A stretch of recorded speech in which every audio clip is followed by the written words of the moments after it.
Ouça agora a saudação do culto vesperal do dia 22 de agosto de 2026.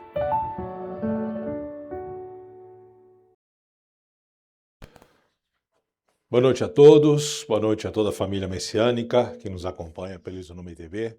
Espero que todos estejam bem. Estamos lendo o ensinamento, primeira parte do ensinamento, a alegria, o tempo e a ordem. Como eu disse de manhã, é um ensinamento que precisamos ler com muita profundidade, né?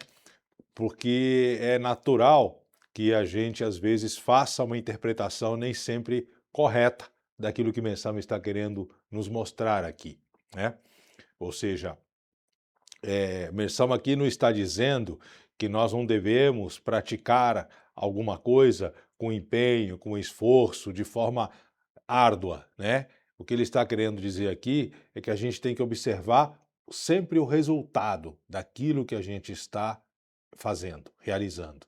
Se a gente está realizando uma tarefa, se empenhando, se esforçando, não estou aqui me referindo a tarefas do dia a dia, né? É natural que algumas tarefas do dia a dia a gente faça sem ter muita vontade de fazer ou sem gostar muito de fazer aquilo. Tem coisas que são necessárias, né? Que precisam ser feitas, né? É igual a criança, né? Que a gente precisa forçar ela para ela tomar banho, né? Porque não gosta de tomar banho, né? Mas depois que está lá embaixo do chuveiro, não quer mais sair, né? Fica lá brincando, né? Toda criança é assim, né? Então, não estou me referindo a esse tipo de coisa. Estou me referindo a grandes projetos, né? Ou seja, aqui o Messama está falando de decisões importantes que a gente tem que realizar na nossa vida, né? Ou seja, a decisão de escolher uma profissão, de fazer uma faculdade, ou de mudar de cidade, de mudar de emprego, né? Ou seja, decisões que realmente têm um reflexo importante na nossa vida. Então, primeira coisa, ele diz, tem que ser algo que você gosta de fazer, né? Se você não gostar de fazer aquilo, não tem como você alcançar sucesso naquilo que está fazendo, né? Imagina um advogado, por exemplo, que não gosta de estudar as leis, não gosta de ler. Um dentista que não gosta de olhar a boca dos outros, não gosta de dente, né? Não tem como. Tem que gostar daquilo que está fazendo para que possa realmente ter um retorno, uma satisfação naquilo que está realizando. Mesmo assim, Messama diz, às vezes as coisas não dão certo. Então aqui que é o ponto que ele está dizendo, ou seja, a vida de Messama, se a gente observar nas reminiscências, a gente percebe o quanto a vida de Messama era muito atarefada, né? De manhã até de noite ele realizava várias tarefas, era muito exaustivo, muito cansativo as atividades dele.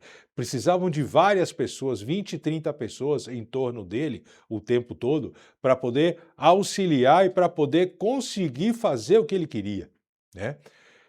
Mas ele está dizendo aqui que, mesmo com todo esse esforço, se algo não vai bem, se alguma coisa começa a atropelar, começa a enroscar, a coisa parece que não anda, aí realmente temos que recuar, dar um passo para trás e analisar a alegria, o tempo e a ordem desse ponto, para a gente ver aonde que está o erro, aonde que a gente, na verdade, não está respeitando.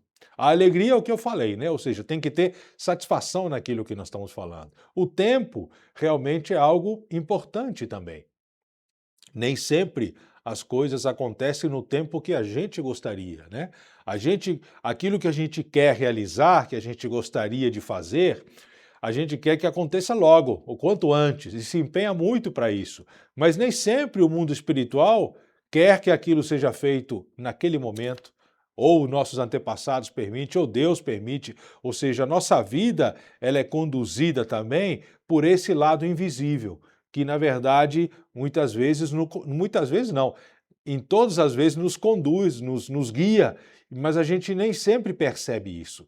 E se a gente forçar a situação nesse sentido, não vai conseguir ter um resultado positivo. E a ordem? A ordem é uma coisa que precisa ser analisada caso a caso, acredito, né? Dependendo daquilo que quer fazer, realmente tem que ver se foi colocada a ordem ou não naquilo que estava querendo ser feito.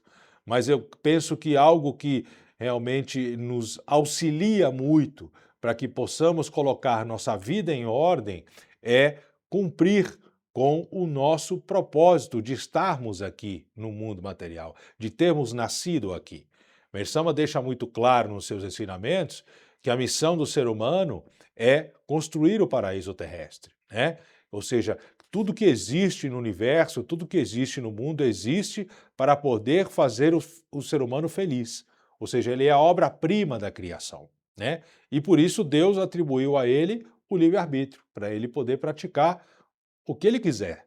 Então, quando você alinha a sua vida a esse propósito de construir o paraíso terrestre, né, doando parte do seu tempo, né, para ministrar Jorei, para cuidar das pessoas, para ler os ensinamentos e praticá-los na sua vida, parte do seu dinheiro para fazer donativo de gratidão, agradecendo tudo que você recebe.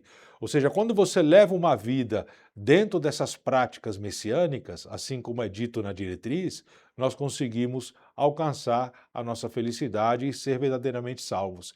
E assim conseguimos também ter sabedoria para perceber nesses momentos difíceis da nossa vida aonde que não está harmonizando, aonde que precisamos realmente recuar, ou seja, porque não é fácil. Quando a gente não quer fazer algo, recuar é fácil, mas quando a gente quer, é difícil recuar.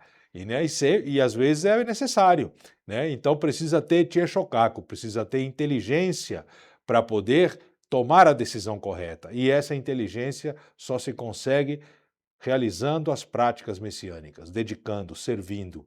Aí, naturalmente, Deus nos concede essa permissão. Deus nos ilumina e nos mostra, através de pequenos detalhes, como devemos agir. É algo realmente que não é tão fácil, né? É mais fácil falar do que praticar, concordo, mas é algo realmente que faz parte da nossa vida e que precisamos estar atentos e sempre praticando e superando, tá bom? Ouvimos também a experiência de fé da ministra, né, Cirlei Hernandes Ricardi, do Jorei Center Guapiaçu. Guapiaçu acho que é próximo de São José do Rio Preto, né? A ministra Cirlei, ela tem 83 anos e ela tem 52 anos de membro, né? Ministra benemérita. E ela conta que em março de 2024 ela começou a sentir umas dores muito fortes nas mãos, né? Principalmente à noite, né? À noite as dores aumentavam, ela não conseguia dormir, ela não conseguia realizar tarefas básicas do dia a dia, não conseguia dirigir, por exemplo. Ela fala que para ministrar Jorei era um sofrimento, o fato de levantar a mão já doía muito, né? E ela foi fazendo alguns exames, né? E o diagnóstico foi síndrome do túnel do carpo, que é uma inflamação do nervo mediano do punho, né? E o médico falou, olha, para esse tipo de doença não existe medicação, tá? Ou seja, o único jeito é fazer uma cirurgia para poder aliviar essa compressão do nervo e com isso a dor parar. E eu achei interessante porque muitas vezes, quando recebemos um diagnóstico desse, ou seja, de que não tem o que fazer, só existe um caminho, é essa cirurgia, ou só existe aquele outro caminho, que é determinado medicamento, alguma coisa do tipo, quando o médico não dá outra saída, a maioria das pessoas acata, né? Fala assim, ah, tá bom, se não tem outra saída, então vamos fazer a cirurgia. Mas ela falou, não, eu não quero fazer cirurgia, né? Eu acredito, o médico está dizendo que só tem esse caminho, mas eu acredito que o Jorei pode me curar, né? O Jorei pode melhorar, então eu vou intensificar minhas dedicações. E continuou dedicando firme, ela já dedicava, mas intensificou mais as dedicações. Ela fala que comunicou a Meixo Sama que não queria fazer essa cirurgia e tomou a decisão de incentivar as práticas messiânicas. E aí ela fala que passou a receber Jorei com mais frequência, a ministrar Jorei também, a ler os ensinamentos. Ministrar Jorei acho que era mais difícil por causa da mão, né? Mas lia os escritos divinos, ela fala que auxiliava nos cultos mensais, dedicava na liturgia e gradativamente as dores foram diminuindo, ela já começou a dormir melhor. Isso foi em março, né? Que em março de 2024. Em setembro, 6 meses depois, ela não tinha mais nada. Ela tinha se curado totalmente e a cirurgia já não se fez mais necessária, né? Conseguiu realmente ultrapassar sem nenhum tipo de medicamento, sem nada, apenas dedicando e servindo. Ela fala que essa experiência fortaleceu a convicção na força do Jorei e na importância do servir ao próximo. Compreendi que por meio da prática dos ensinamentos é possível superar qualquer purificação. Parabéns, ministra Cirlei, por essa belíssima experiência em estar dividindo isso com a gente. Acredito que nesses 52 anos de membro, a senhora deve ter somado muitas experiências, deve ter visto muitos milagres, né? E mais esse realmente para poder coroar a sua vida missionária. Parabéns mesmo e desejo a todos uma excelente noite e amanhã de manhã voltamos a nos encontrar. Muito obrigado. Agradecemos por acompanhar o podcast da Igreja Messiânica Mundial do Brasil. Se gostou, siga o canal, ative as notificações e compartilhe. Sejam sempre bem-vindos.